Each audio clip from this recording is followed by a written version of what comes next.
It was a warm spring day at FCS, my old school. My first class of the day was English. When my friends and I arrived to class, we were put into groups by our teacher to work on a project. I was put into a group with my two good friends, Cole and Jeremy, along with another kid named Noah, who we all didn't know that well.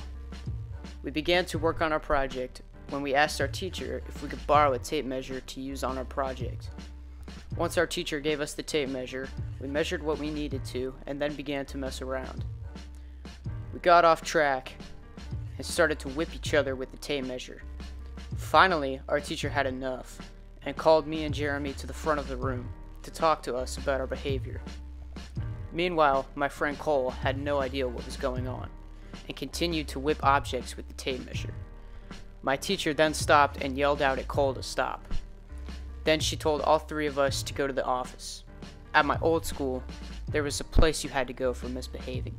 It was called the blue chairs. It was a row of small blue chairs against the wall at the front of the school by the reception desk. We sat there for a while, waiting for our principal to come and talk to us, when out of nowhere, my friend Jeremy got up and left. Cole and I sat there, shocked at what Jeremy had just done. We waited for about 30 minutes when finally our principal showed up to talk to us, but he knew the situation and knew that three of us were in trouble. When he realized Jeremy was missing, he almost put the school on lockdown. He gathered some teachers not teaching at the time and set out to find him. Cole and I were free to go back to class during all of this, so we headed to Latin, where we had a field trip planned that day. When we got to class, our Latin teacher took attendance, and then we headed to the front of the school to wait for the cars to drive us on the field trip. On our way out, Cole and I both heard a soft voice call our names from around the corner. We both walked over to investigate.